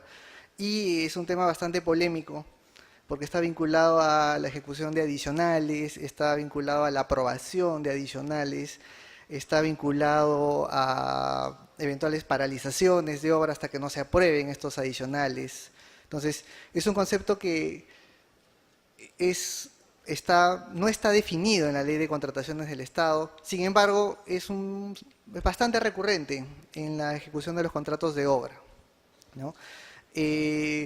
La bolsa de metrados básicamente se aplica para los contratos a precios unitarios, ¿no? Como ustedes saben, contratos de obra pueden ser bajo esquema precios unitarios, suma alzada o mixto, ¿no? En el caso de suma alzada, el riesgo de los metrados los asumen siempre los contratistas, ¿no? En un contrato de construcción, en un contrato de obra. En cambio, los contratos de precios unitarios, el riesgo de metrados, el riesgo de diseño es de las entidades, por lo que el contratista se los traslada. Entonces, ahí es en donde aplica la bolsa de metrados, ¿no? Cuando hablamos de metrados, básicamente lo que hablamos es de cantidades de obra. ¿Qué es un metrado? Metrado es una cantidad de obra en la que está conformada una partida. ¿Qué es una partida? La partida es una actividad en la que está dividida una obra. Una obra está conformada por expediente técnico. El expediente técnico tiene presupuesto, planos, especificaciones, memoria. Presupuesto está dividido en partidas y las partidas se dividen a su vez en cantidades de obra que se denominan metrados. Entonces, cuando hablamos de bolsa de metrados, estamos hablando de las cantidades de obra que se pueden ejecutar en el marco de un contrato y hasta dónde está permitido que un contratista pueda utilizarlos, sin tener que recurrir a la aprobación de un adicional. Históricamente, algunas entidades, sobre todo las del gobierno central, han utilizado este concepto de bolsa de metrados sin necesariamente que exista una definición legal, ¿no? Simplemente lo han utilizado. ¿Cómo? Pongamos el caso de un colegio, ¿no? Un colegio, se tiene que construir un colegio y está dividido a su vez en varios pabellones, ¿no? 2 aulas, ¿no? Un auditorio, pero estas aulas, este auditorio obviamente está conformado por partidas, ¿no? Partidas comunes a las 3, a las 2 aulas, a los 2 pabellones, al auditorio, que es concreto, ¿no? Por ejemplo, vamos a partida de concreto. Esta partida de concreto es uniforme, o sea, aplica su concreto tanto para los pabellones como para el auditorio. Entonces, ustedes tienen, obviamente no va a ser la misma cantidad de concreto que el expediente le va a asignar al pabellón que al auditorio. Entonces, en el expediente está previsto unas determinadas cantidades, ¿no? Pero como es un contrato de precios unitarios, los contratistas utilizan los metrados de la partida de concreto y imaginemos que en el caso de los metrados asignados, o sea, de las cantidades de obra que se le asignen a los pabellones, se agote. Entonces, los contratistas, ¿qué es lo que hacen? Utilizaban los metrados del otro pabellón o utilizaban los metrados del auditorio, porque finalmente estamos hablando de la misma partida, que es concreto. Entonces, utilizaban como si fuera una bolsa, como si fuera toda la bolsa de cada pabellón, de pabellón 1, pabellón 2 y el auditorio, entra a una bolsa, porque es una sola partida. No es la partida del auditorio, la partida del pabellón 1, la partida del pabellón 2. Es la partida de concreto. Entonces, utilizaban esto como si fuera una bolsa y ejecutaban. Obviamente, hasta el límite del metrado autorizado, ¿no? Es decir, si había 1000 metros cúbicos, pues hasta 1000, ¿no? No podían, a partir del 1001, los contratistas por ley tenían que solicitar un adicional de obra. En teoría, ¿no? Digo en teoría porque en la práctica muy pocos eran los que esperaban, todo el mundo, ¿no?, iba ejecutando mientras se aprobaba y se tramitaba el adicional. Pero en teoría, legalmente, no podían hacerlo. Entonces, ese es el tema en cuestión, que lo voy a dividir en dos, que lo voy a dividir a través de un caso, ¿ya? Un caso que va a tratar tanto la ley, bueno, la ley del decreto legislativo 1017, que ya no está vigente, y la nueva ley, ¿no? Para que ustedes puedan ver un poco ciertos matices y diferencias, no muy relevantes, pero algo hay, ¿ya? En el caso, ¿por qué es importante referirnos al decreto legislativo 17? Porque hay muchos contratos, yo les diría que la mayoría, que en la actualidad se rigen por esa ley. Recuerden que en contratación pública rigen la ley aplicable del proceso de selección. Entonces, como rige la ley aplicable del proceso de selección, todos los contratos que han sido, los procesos de selección y contratos que se han suscrito desde el 2015 hacia atrás, se rige por la norma vigente en ese momento, es decir, el decreto legislativo 17. Como ustedes se habrán dado cuenta, hay muchos contratos que están vigentes y que se van a terminar rigiendo por esa ley, ¿no? Incluyendo sus arbitrajes. Entonces, es un tema relevante que podamos conocer un poco cómo se ha venido aplicando y las sutiles diferencias con la nueva ley. ¿Qué es lo que ocurría? Un contratista tenía que ejecutar, ¿no?, una obra y resulta que tenía una partida, ¿no? En este caso era la partida de carpeta asfáltica, en este caso era un proyecto vial, y, ¿no?, esta carretera estaba dividida por tramos, ¿no? Entonces, había 4 tramos, era la obra, era una sola, y estaba dividida por tramos. En el expediente, obviamente, era una sola partida, carpeta asfáltica, pero cada tramo estaba sido asignado referencialmente una determinada cantidad. Entonces, el contratista empezó a ejecutar, ¿no?, tramo 1, el tramo 1 le faltaron metrados.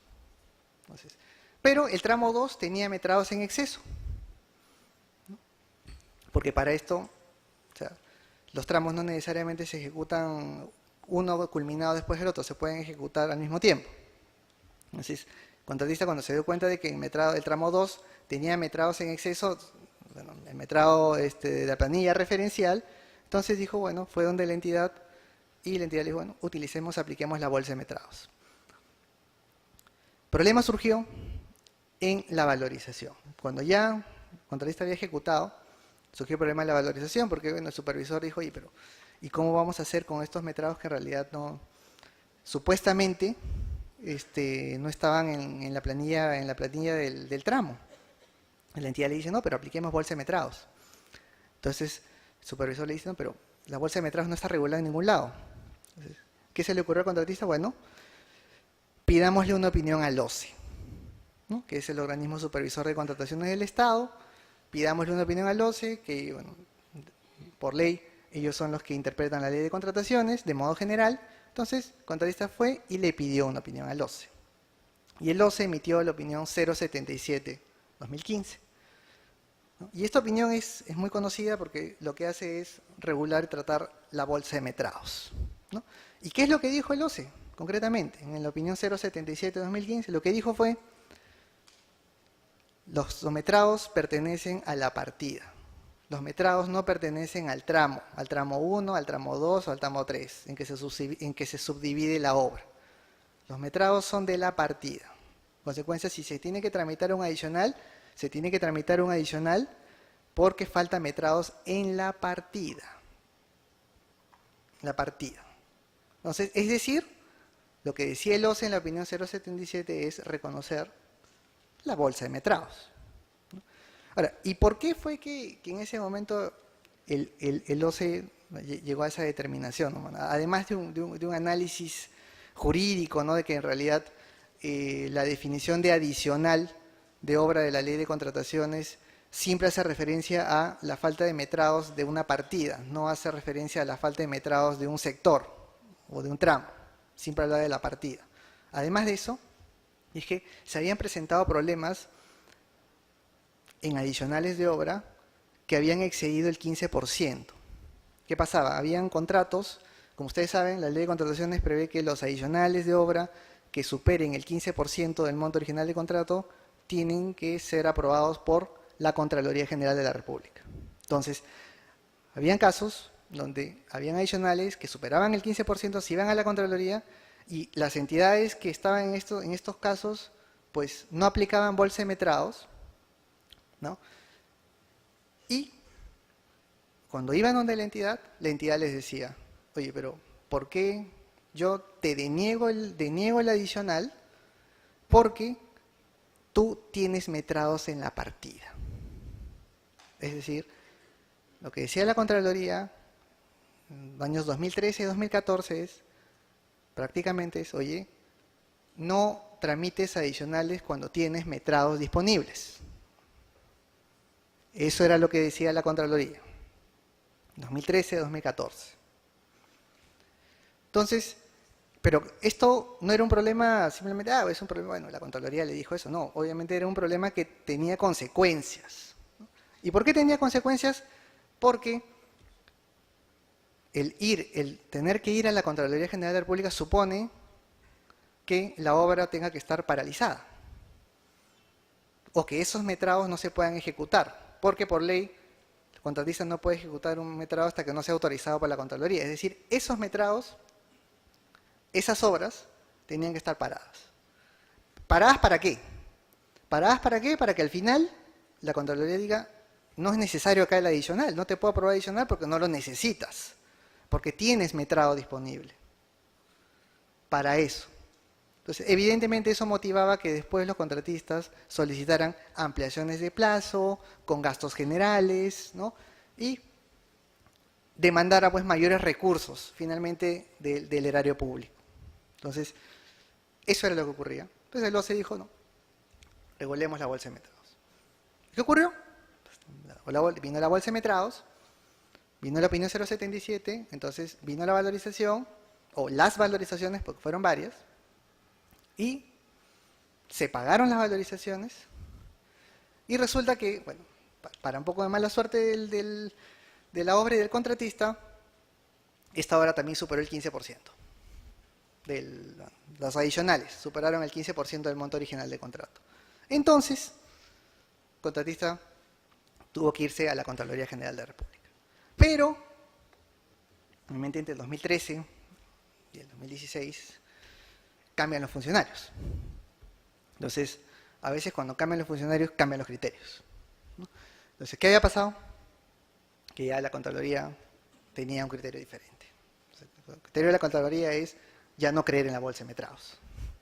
Entonces, la Contraloría fue, cuando se fueron por los adicionales, dijo, en realidad, yo no te puedo aprobar adicionales, y es más, no solo no te apruebo adicionales, sino lo que motivó es que prácticamente le diga, y yo voy a investigar estos metrados que han sido ejecutados en aquellos tramos en donde no había metrado disponible. Es decir, en contra de la bolsa de metrados. Es decir, si yo tenía el tramo 1 que tenía 200 metros cúbicos, el tramo 2 300 y el tramo 3 200, y yo en el tramo 1 ejecuté más de 200, que era lo que estaba permitido, y utilicé 300, mientras que en el tramo 2 que estaba 300 utilicé 200 y llego a la misma cantidad, para la Contraloría eso no interesa. La Contraloría es, no, el tramo 1 dice 200. Oye, pero la partida es una sola, no importa. Yo no creo en la bolsa de metrados. Entonces, eso motivó que la entidad, bueno, hubieron menores metrados, pero obviamente ya se venía el órgano de control interno, entonces motivó también de que las entidades tuvieran que descontar. O sea, la entidad lo que tuvo, ¿qué fue lo que hizo? La siguiente valorización después que la Contraloría le dijo eso, oye, los metrados que ya te pagué, me los tienes que devolver. O sea, el monto que te pagué, y obviamente no es un monto menor, ¿no?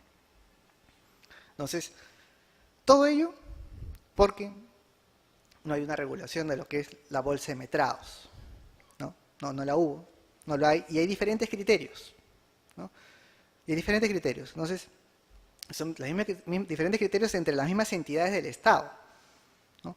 Algunas entidades del Estado creen en la bolsa, otras entidades no, la Contraloría en algún momento sí, en algún momento no. Entonces, y este es un tema que no es solo teórico, como se habrán podido dar cuenta, es un tema que tiene efectos prácticos relevantes, ¿no? O sea, una obra puede estar paralizada por ese tema tranquilamente 6 meses, 1 año, ¿no? Y estamos hablando de gastos generales cuantiosos, ¿no? Gastos generales de 3, 4, 5 millones, hasta 10 millones tranquilamente, porque no está definido el tema de la bolsa de metrados. Entonces, eso es lo que ocurrió, bueno, en lo que está pasando en contratos bajo el decreto legislativo 1017. Ahora, ¿qué pasa con la nueva ley? La nueva ley establece una serie de distinciones. La nueva ley lo que te dice es, atiende más a la naturaleza del contrato de precios unitarios. Bajo el decreto legislativo 1017, todo adicional, sea precios unitarios o sea suma alzada, no podía ser ejecutado, o sea, ningún mayor metrado podía ser ejecutado si no hay una aprobación previa. Pese a que el contrato de precios unitarios, su naturaleza es una naturaleza en función al... Precios unitarios es un contrato de naturaleza de metrados, o sea, todo es cantidad de metrados. Es decir, es en función de la cantidad de metrados que uno haga. Así se le paga a un contratista en contrato de precios unitarios. Entonces, lo que hace la nueva ley es, en aquellos contratos de precios unitarios, los mayores metrados, ya no se necesitará una aprobación para la ejecución. Sí para el pago, más no para la ejecución. Es lo que te dice la nueva ley de contrataciones, ¿no? Entonces, aparentemente, con esta regulación, parecería que, bueno, ya es algo que va a generar mayor celeridad en la ejecución de las obras, ¿no? Porque eso quiere decir que ya no importa si, bueno, si finalmente es un mayor metrado, o sea, bueno, si es un mayor metrado en precios unitarios, entonces simplemente el contratista lo va a hacer. Pero ¿qué ocurre? En el artículo que establece de la nueva ley, que regula cuando un adicional va a la Contraloría, establece un concepto adicional, que es adquiere mayor metrado que no constituye una variación del expediente técnico, ¿no? Y cuando incorpora este término, aquel mayor metrado que no constituye una variación del expediente técnico, es en donde otra vez parecería como si volvemos a foja cero, ¿no? Y en realidad es donde no queda claro y cuándo estamos ante una no variación del expediente técnico. ¿Qué se considera una variación del expediente técnico? O sea, ¿se considera una variación del expediente técnico cuando es un mayor metrado o es cualquier modificación? Oye, no, pero si el tramo, el sector A, tiene una diferencia de metrados en el plano, entonces, por más que la partida, el metrado de la partida no se modifique, el hecho de que haya habido una variación entre dos sectores ya es una modificación del expediente. En consecuencia, no importa que no haya un mayor metrado al final, yo tengo que, ya no puedo ejecutar, porque eso implica una variación del expediente, entonces igual tengo que esperar a que haya una aprobación de un adicional. ¿Es eso? Lamentablemente, en lo que respecta a obras públicas, es más importante lo que no dice la ley que lo que dice, ¿no? Entonces, algunos ingenieros han tratado de cuando se les consulta por qué se entiende pues una variación del expediente, hacen un ejemplo, ¿no? como que uno construye una carretera y una no variación del expediente, una falta de variación del expediente es simplemente si yo tengo que unir el punto A y el punto B, pero si yo no me muevo del trazo, entonces eso quiere decir que no ha habido una variación del expediente. Algunos ingenieros lo entienden así, si no hay cambio de trazo. En el caso de carreteras, ¿no? Por ejemplo. Entonces, es un tema polémico. O sea, claramente las entidades no necesariamente tienen este criterio, ¿no? Unas entidades hasta te dicen, oye, no, pero si tú por el replanteo tienes una modificación de metrados en los planos, pues eso es una modificación del expediente. Entonces, este es un tema que sin duda da mucho que hablar porque tiene muchos efectos prácticos, ¿no? Tiene tantos efectos prácticos que el contratista tiene que parar obras hasta esperar que haya una autorización. Tiene que esperar, tiene que pedir ampliaciones de plazo por este tipo de situaciones, ¿no? Y ampliaciones de plazo, gastos generales, ¿no? Gastos generales, costo, es un mayor costo indirecto. Entonces, todo ello porque no está regulado adecuadamente, ¿no? Igual, en nuestra opinión, la opinión 077 del OCE todavía sigue vigente, ¿ya? De hecho, todavía muchas entidades vienen aplicando la bolsa de metrados. Y de hecho, en sentido estricto, en lo que respecta a contratos a precios unitarios, donde el riesgo de metrado no es un riesgo del contratista, debería haber una mayor flexibilización y debería aceptarse el criterio de la bolsa de metrados, ¿no? Debería regularse también de un modo más claro qué se entiende por una variación del expediente, cuándo estamos ante una variación y cuándo no estamos ante una variación. Sin duda es casuístico, ¿no? El tema es casuístico porque va a depender del tipo de proyecto. O sea, no todos los contratos a precios unitarios pues son proyectos viales, ¿no? Con lo cual no siempre podemos hablar de un trazo, ¿no? O sea, el Estado construye carreteras, colegios, hospitales, ¿no? Y todos se rigen por esa misma ley. Entonces, así como les he contado el caso de la carretera y el caso este caso del contratista, también hay casos de edificaciones, ¿no? Hay casos de edificaciones donde los contratistas han tenido que aplicar el criterio de la bolsa para pabellones, ¿no? Para hospitales, ¿no? En el caso de salud. Entonces, este es un tema bien relevante que además tiene que ir de la mano también con la opinión de la Contraloría General de la República.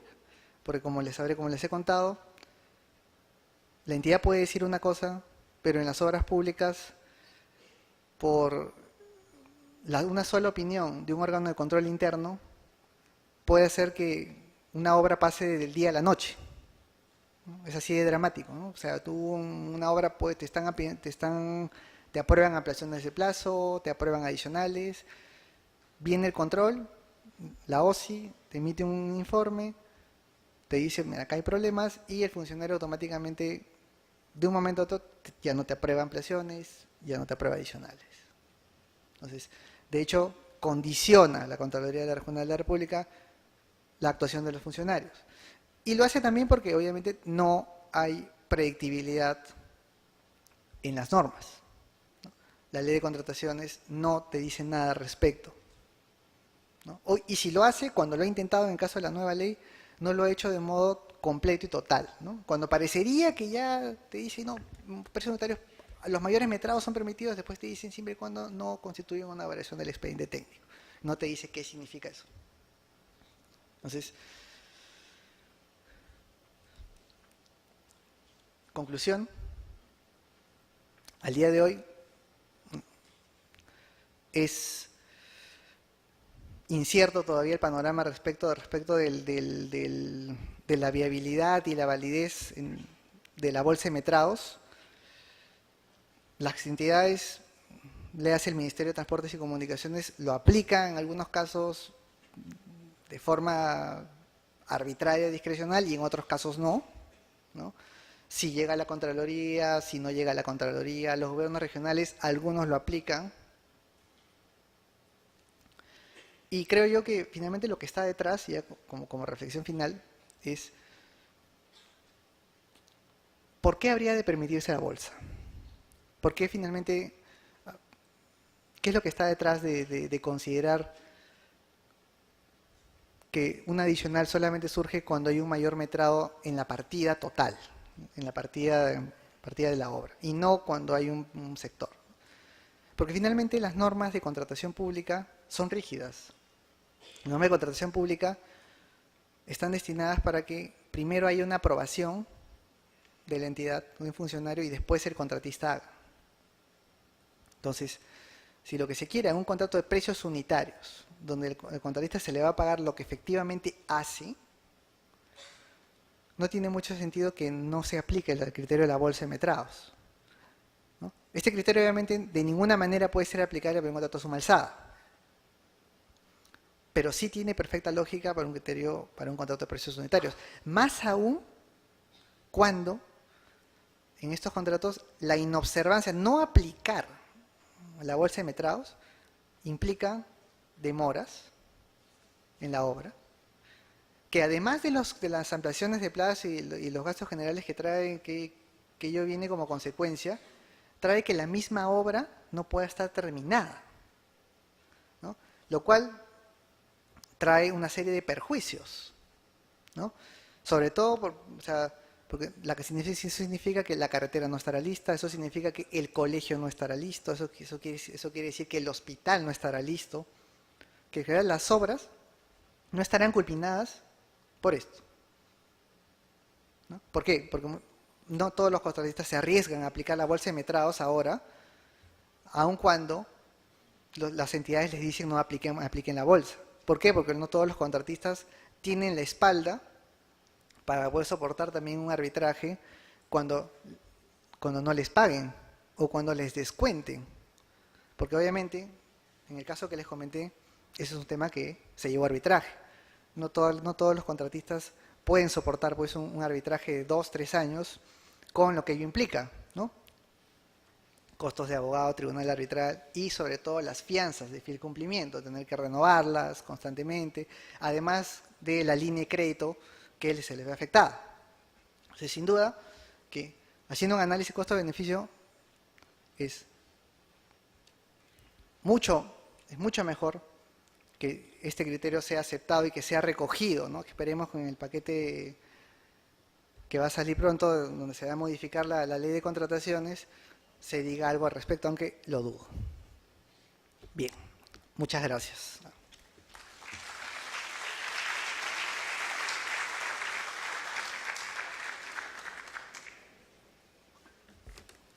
Muchas gracias a la participación del doctor Víctor Velázquez Vera. Voy a invitar también a los doctores Carlos Castillos Córdoba y el doctor Ricardo Caldas Fernández, nos puedan acompañar aquí en la mesa. Y en estos momentos voy a solicitar al doctor Víctor Velázquez Vera, por favor nos acompañe en la parte de adelante. Nosotros vamos a hacerle la entrega del respectivo certificado por haber participado en calidad de expositor. Adelante por acá, por favor. Acá, por favor. Por haber participado en este segundo Congreso Nacional de Contrataciones Estatales y Arbitraje. Muchas gracias a él. Y bien, el siguiente tema es una mesa redonda titulada Materias conciliables en contrataciones estatales. Va a estar a cargo del doctor Carlos Castillos Córdoba y Ricardo Caldas Fernández.